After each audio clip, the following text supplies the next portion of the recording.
It is Sunday afternoon and this is the perfect time na makapag-lesson plan ang Mamakers ninyo para sa mga subjects na ituturo ko sa upcoming week. By the way, just in case you don't know, I'm currently homeschooling my one and only son. He's currently in grade 3. He's 8 years old. And ang aming category ay independent learning. Ano ba yung independent learning? Sa totoo lang, hindi ko talaga alam. Bakit ako gumagawa ng video? Hindi, kasi may mga nagtatanong, Mami Chris, paano ba namin ito gagawin pag homeschool na yan? Kasi I wanna do the same thing na ginagawa ni Lilia and stuff like that. Okay, so actually, you can just use this video as your guide. Or pwede rin naman gawin na lang natin itong kwentuhan. We still follow the matatag curriculum ng DepEd. Kasi mandatory yan, friend. Pero mas may flexibility kami, mas nakaka-adapt kami sa mga changes, lalo na sa schedule. Kaya kami po ay nag-independent learning. Kasi si Liam at ang aming buong pamilya, mahilig po kami mag-travel. So hindi namin alam exactly kung ano yung mga dates within the year, kung kailan kami lalayas. O yung kasi ambisyon ng aming pamilya. So para kahit paano hindi mag-suffer naman yung kanyang attendance sa school, kung siya ay naka-enroll sa isang traditional school, ang laking chunk ng attendance pagdating sa grades ng mga bata. 'Di ba? Oo. Nangyari na sa amin yan nung si Liam ay nasa kinder kasi naka-enroll siya sa, ano ba yung term nila doon? Semi-private, yung school niya. And may mga grades siya na naggugulat, needs improvement, ganito, ganyan. Magugulat ako, pero ang galing-galing. Like for example, may isa siyang grade na, hindi ko na mailala exactly ano yung kinoment ng teacher, pero he needs improvement sa math. Magaling siya sa math. It's just that, alam mo yun, kunyari kung sa 5 activity, 4 doon, absent siya, isa lang yun na ipasa niya. Di bagsak pa rin siya, parang ganon. So sabi namin, sige, hanggat malakas pa yung katawan namin mag-asawa, at hanggat priority pa namin na ma-expose namin si Liam, globally, by traveling, at saka hanggat kaya pa na ang aming bulsa, sige, why don't we just homeschool our son, at saka ituloy-tuloy natin yung ganitong lifestyle hanggat a-afford pa. Maliban pa doon, napansin kasi namin, lalo na nung nasa traditional school si Liam, magkakaroon ng exam. Tapos ang ending, nagre-review ako. Tapos mapapaisip ako, teka lang, bakit kailangan ko reviewin to? Ang mahal ng binayad ko sa tuition fee. Alam ko na may mga magre-react dyan. Ay, gano'n naman talaga yon kahit ng mga maliliit pa tayo, kahit na estudyante pa tayo, di ba? Kailangan tayo i-review ng mga magulang natin. Well, ang huling beses na na-review ko ng aking mga magulang, I think I was in grade 2. Oo. So, ayun. Well, nung time naman na yun, kinder si Liam. Pero, hindi pa rin mag-make sense sa isip ko yung nagbayad ako ng malaki, tapos kailangan ko pang reviewin sa bahay. Hindi ba dapat na ituro na to sa classroom, tapos itatry na lang maalala habang sinasagutan niyo yung mga exam. Yun yung nasa isip ko. Ang dami ko gusto sabihin sa inyo na magkakasabay. Nalilito yung utak ko i-conceptualize sa mga bagay-bagay. So, doon ko na-realize na, kung ako rin hindi naman tuturo, might as well, i-homeschool na lang natin. So, isa rin yun sa mga factors kung bakit ganito yung setup namin. Tapos, eto pa, meron ako napanood na TikTok. TikTok ba to or real? Na as early as 10 years old or even 8 years old, na-expose na yung mga bata sa mga inappropriate stuff online. And specifically yung pornography. At saka may mga nanay na malapit sa akin na nagchichika na ano mo ba yung anak ko, yung mga kaibigan niya, may pinakitang ganito. So, I'm trying to protect my son sa mga ganong klase ng mga elemento. Eventually, may expose siya sa mga bagay na yun. Pero if I can just delay it, mas maganda yun. Oo, kasi ngayon ang hirap na sa mga bata, kailangan talaga, may social media presence sila. Yun ang hindi ko maintindihan sa school. Yun ang hindi ko maintindihan, ba't kailangan ng social media accounts itong mga batang ito? Oo, pero alam ko may magsasabi sa inyo, hindi kailangan kasi yun kapag mag-submit, kapag kailangan na makontak yung ganito, ganyan, magpasa na ng ganito, ganyan, lalo na kapag suspended yung classes online, ewan ko, call me traditional, call me conservative, but I am trying my best na wag bigyan si Liam ng pagkakataon na magkaroon ng social media account na siya yung nakakakontrol. Okay? So, of course, there are other parents na sila yung, alam mo yun, sila yung nagmamanage ng social media accounts ng mga anak nila. Pero minsan, ang hirap di ba? Kasi mas magagaling na yung mga bata sa atin ngayon. Am I making sense? O anyway, ang dami ko na sinabi dito sa part na to. Without further ado, tayo ay gumawa na ng lesson plan bago magdilim. Papakita ko lang sa inyo ano yung nakalagay doon sa kanyang homeschool bag. Una sa lahat, kailangan namin magdala ng tablet, friend. Oo, yung tablet kasi, meron siyang Mandarin class. So, So, kailangan yan. Speaking of Mandarin class, pakita ko na sa inyo yung dito. Mandarin notebook. Andyan yung mga notes namin during Mandarin class. Dalawa kami, sabay kami nag-aaral para sulit sa aming bayan. Ilalagay ko yung link ko sa kami nag-online class ng Mandarin. Tapos, ito yung book na nabili ko sa book sale. Ito yung ginagamit ko para sa math, reading, English, and writing. Actually, kailangan namin ng resources pa para sa Filipino, makabayan, ganun. Oo, may mga ibang subjects pa si Liam na hindi lahat nandito sa book na to. Pero, very, very useful to. Kasi dun sa provider namin, ang pinili kasi namin category is independent learning. So, may mga maipapasa kami na tangible activities. And what else? Ito yung, may scratch paper pala si Liam dito. Ayan, kailangan niya pag magmamath. Morning routine, checklist niya. At saka, andito din yung may extra paper para sa mga extra notes na kailangan ko iutos sa kanya. At saka, nighttime routine. Meron din kaming dalang mga extra pang accessories. Like, for example, ito yung, kung napanood nyo yun sa Koreano, ito yung mga ginamit kong pang sticker sa kanya. Nabili namin sa Daiso. Tapos, may dala tayong coloring materials para rin kay Liam. And marami akong pa-sticker kay Liam. Kasi mahilig mag-sticker to si Liam. Ayan. Tsaka, calculator. Kasi siya nag-check nung computation na ginagawa niya sa kanyang mga math activities. Okay. What else is inside? Mayroon siyang pencil case. Sa Korea rin namin nabili. Tsaka gumagamit ako ng ganito. Yung mga parang pang-post-its. At saka, bumili na ako ng ganito. Pangarap ko lang to dati nung elementary ako. Yung maraming kulay na ballpen. Pan-check ko to eh. At saka pang-mark ko sa mga activities ni Liam. At saka eto, kapag budget. May personal finance kasi na subject si Liam sa akin. So, kapag tayo ay nagbabudget na ulit ng kanyang baon. So, yun. Nakalagay yan lahat sa clear bag. Para kita kung saan kukunin ng mga bagay-bagay. So, ayan. Ito yung matatag curriculum. Halimbawa, grade 3, quarter 1. Ito yung mga bagay na kailangan namin madiscuss for the English subject. O, ayun. Napakahaba nitong slides nito, mga friend ko. Hanggang grade 10 yan. So, depende sa grade ng anak nyo. At saka, depende sa time nyo. Maganda naman na basahin nyo siya. Pero ako, diretso na ako dito. Oo. Ito yung workbook na ginagamit ko para kay Liam. So, andyan na yung math, may reading comprehension, English, at saka may writing. Ito ay nabili ko sa book sale. Oo. Though may materials naman yung aming homeschool provider, pero bibilin mo, nabili ko na to. So, ito na lang. Para mas masaya sulatan. Kisa magpiprint out pa ako, no? Ito yung agreed schedule namin ni Daddy Justin na ang tagal bago ko naintindihan kung paano ko siya gagawin. Kasi I also work from home and medyo erratic din yung schedule ko.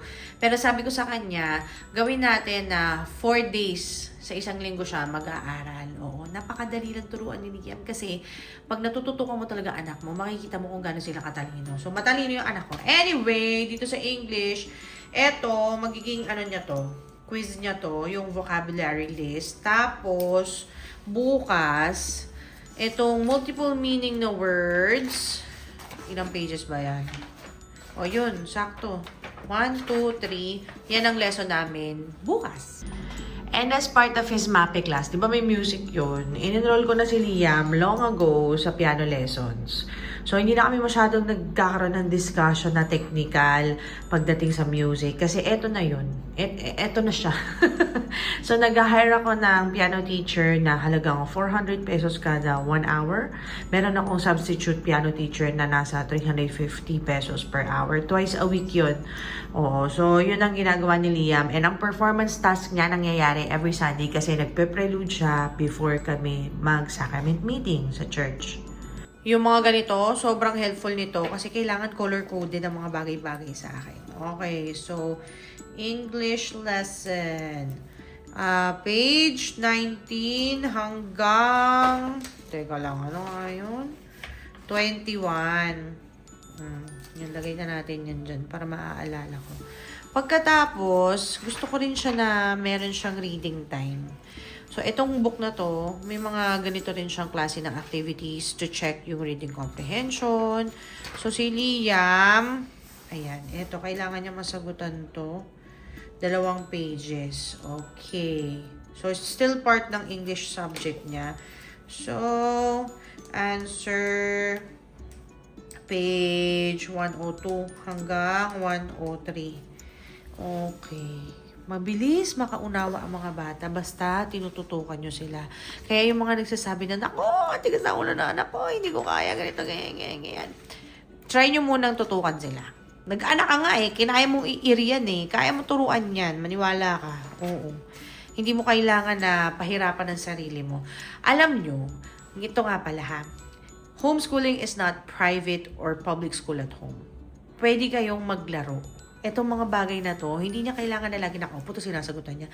Pwede kayong game show, tapos eto yung tanong. Oh, gets niyo yun? Pwede niyo siyang gawing laro para mas maging madali sa inyong dalawa. Okay, homophones. Ito kailangan din namin to. Homophones. This could be another lesson for another day. 206, 203, 206. Okay. Lesson time. 203, 206. Another day to. This could be another day. O, diba? Ang dali-dali kapag may workbook ka na. Depende sa inyo ha. Pwedeng kayo naman dahil, sabi ko nga naka-independent learning kami, pwedeng gumawa kami ng sarili naming activity. It won't matter. As long as natututukan natin yung curriculum ni Matatag na gawain. Kasi mandatory yun, di ba? Okay! Ayan, may spelling din pala tayo dito. Hindi ko pa nasimulan yung spelling. Sige, gawin natin itong spelling, no? Alright, let's do... Oh, plurals. Madali lang to. Ngayon, yung math, kasi yung math ay under kay Daddy Justin. Ayan, lahat ng green, si Daddy Justin yan. Yung kulay blue ako yun. Oo, yung piano sa akin din yan. Pero kasi iba yung teacher. Pero ako yung nagpa-facilitate. So, sa math, may mga math din dito. Minsan kapag may kailangan gawin si Daddy Justin nyo, I take over as the substitute teacher para sa math. So, may mga pwede rin siyang sagutan dito. Like, for example, ayun, galing naman ng mental math. Ito, kagaya nito, hindi na to kailangan sagutan ng naka-pencil siya. Pwede ko siyang gawing parang, pwede kong gawing Pinoy henyo, pwede kong, depende sa inyo, creativity nyo, oo. Ang maganda dito sa book na to, meron siyang answer key. Ayan, nakikita nyo kung ano yung mga sagot dun sa mga nakalagay na activities, which is nice. I have another spare na book. Kaso, syempre, since sa book sale nga siya, medyo may mga iba dito na nasulatan na ng mga previous owner, ano. Let me know if you want a copy. Bigay ko na lang sa inyo to. Sige nga, sino sa inyo nag-homeschool ng grade 3? Ganda to. Meron din pala siyang personal finance na lesson. So, ito ay hindi makasama sa Matatag curriculum. Pwede rin siyang ilagay under math. Pero gusto ko siya na separate ko na subject na ituturo sa kanya para marunong siyang humawak ng pera. Oo. So, ayan. Nag-aaral kami tungkol sa pera. At ang kanyang allowance ay 50 pesos every day. Gusto ko rin pala masanay si Liam na mag-share ng kanyang offerings at saka magbayad ng kanyang tithing, which is 10% ng kanyang kita. Mami guys, paano siya kumikita? O, yun ang iisipin natin. Ano bang pwede kong gawin sa kanyang trabaho na babayaran ko siya? Kasi, etong allowance niya, hindi ko alam kung dito ko kukunin eh. Gusto ko siyang gumawa ng isang task or siguro sa mga books na no. Ay, oo, pwede kong gawin yun. Na kada book na matatapos niya mabasa, 100 pesos. Okay, so books are currency in this house. At saka may mga gusto ko ipagawa sa kanyang creative projects na babayaran ko siya. Tapos from there, okay, doon natin may ipapasok tong tithing and other offerings. This is Liam's study area dito sa aming apartment, dito sa bahay namin. Iba pa yung study area niya doon sa office. Pag ako nagtuturo doon sa office eh. Dito si Daddy Justin. So si Daddy Justin, ang teaching approach niya, kailangan niya, sinusulat talaga. Ito yung lesson nila kahapon tungkol sa Filipino. Tapos, as always, kasi naman tayo ay, nasa modern era na, kailangan talaga may tablet. Hindi mo naman talaga matatanggal yung exposure ng bata sa gadgets. Kailangan mo lang talaga i-regulate. Oo. So, ayan, nandito lahat ng mga, tawag dyan, mga school supplies na kailangan nilang dalawa. And very, very masinop ang ating room kasi nilinis ko yan kahapon. Ang dami kasing gamit ni Daddy Justin doon. Ayan o, yung mga natira pa. Ginawa niyang half closet niya to eh. Anyway. And here is our other teacher, a member of our faculty. Hello, Daddy Justin. Hello. Ay, yung sa akin? Okay, go. Hello, ako ang teacher ni Liam sa, ano ba tinuturo ko? Math, Filipino, at saka Araling Panlipunan. So, Mapi din. Mapi, PE, oo. basketball, ikaw. so yun yung handle ko. Bukod sa akin, basketball, meron din ibang Sports. sports si Liam. May karate siya, merong naglalaro siya with other kids. Kaya, yun ang kanyang mga ano. So, aside from doon, yun, ako nagtuturo sa kanya. Interview natin si Daddy Justin. Okay, Daddy, paano ka nagpe-prepare for your lesson plannings? Sa akin, Wait lang. Paano ka nagle-lesson plan ng mga ituturo mo kay Liam? yung lesson plan, medyo mas hindi ako as detailed nung kay Mami Chris. Ako ang ginagawa ko, titingnan ko yung course outline ni Liam, tapos hanap ako ng video na pwede niya mapanood sa tablet. Tapos, gagawa na rin ako ng activity at the same time. So, after ituro kay Liam yung concept, meron kami activity. Tapos, within the week, mag-iisa pa kami activity noon para ma-check lang din kung totoong nag-gets niya. Bilang ikaw ay hindi naman education graduate, kamusta ang pagtuturo sa iyong anak? Ano ang pinaka-struggle mo at saka ano yung mga bagay na nadadalian ka? Alam mo, sa akin, since wala naman ako, hindi naman ako nag-teacher, ang binibase ko lang sa paano gusto ko matutunan yung isang concept na yun. Since lalaki kami, parehas kami visual, napansin ko kay Liam dati, pag tinuturo ko lang siya, yung sinasabi ko lang, tapos nakasulat lang lahat, hindi siya sobrang nag-i-enjoy. Mula noon, ang ginagawa ko, or at least hanggat kaya ko, pag yung nagtuturo ako, yun, may video, may visual, tapos yung parang more on laro siya, kaysa sa yung parang, ito, ganito yung salitang daglat, explain, explain. Tapos pagdating na activity, bago matapos yung activity, nanlulumo na siya. Kaya ginawa ko. Ang boring din no? Pag pen and Oo, paper. Pag pen and paper, sabay yung puro words lahat. Gusto ni Liam or nag-i-enjoy si Liam pag may mga pictures, may mga video, may kanta. Kaya yun, doon ko binibase sa kanya. Parang enjoy ka, nakanganga ka pa. Naligo na yan! Ready na siya mag-aaral today. Si Liam, ayan, may dinikit na sticker. Saan niya naman nakuha tong sticker na to eh? Oo. Itong batang ito ay nag-aaral ng foreign language. And ang pinili namin foreign language na matutunan niya ay Mandarin. Itong kanyang Mandarin notebook. Simula pa, nung unang beses siya nag-aral ng Mandarin. So, may mga nakasulat dyan ng mga vocabulary words.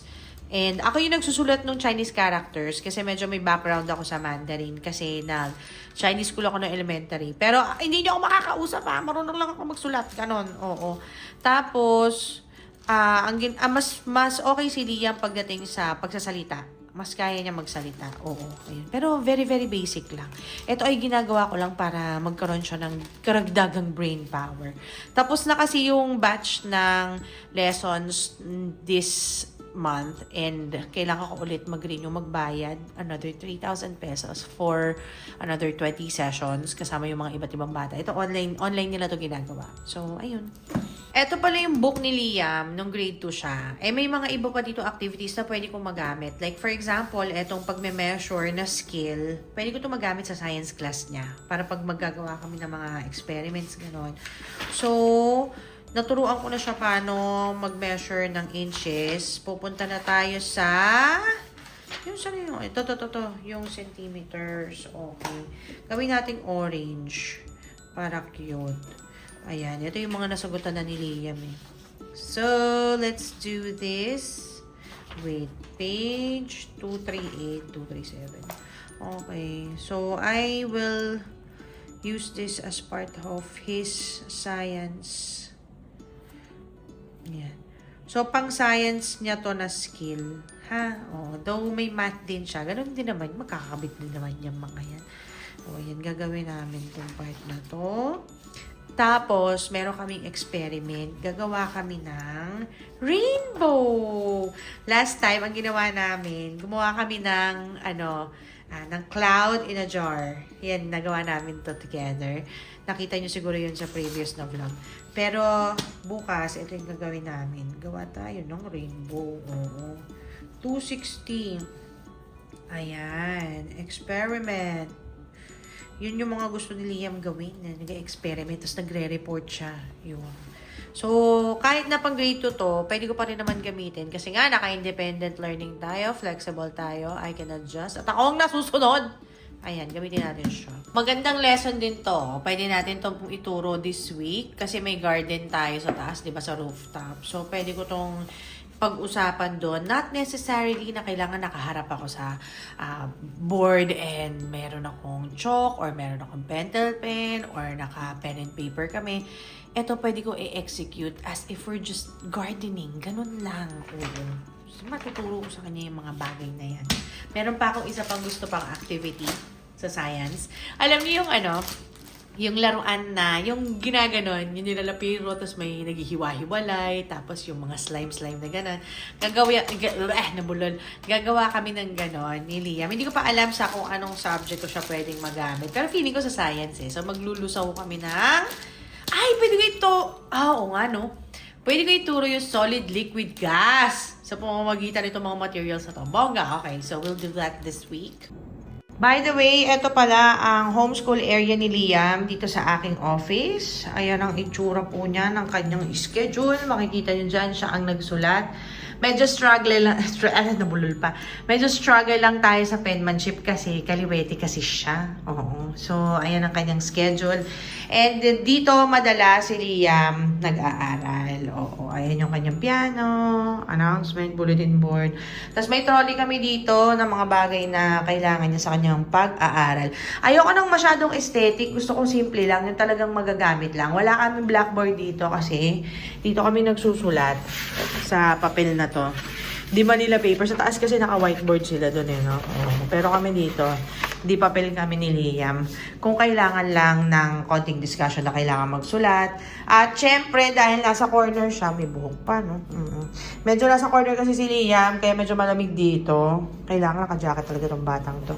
O, ayun. Yan ang itsura ng aming homeschool area for Liam. Pakita ko lang pala sa inyo yung canteen ni Liam. Ayan. Yan ang mga snacks ni Liam. Tinapay, fruits, veggies na naka-prep na, initin na lang. May lemon juice na pwede akong gawin. Cheese, pag nag-crave siya ng something salty. So, very, very healthy kapag nag-homeschool.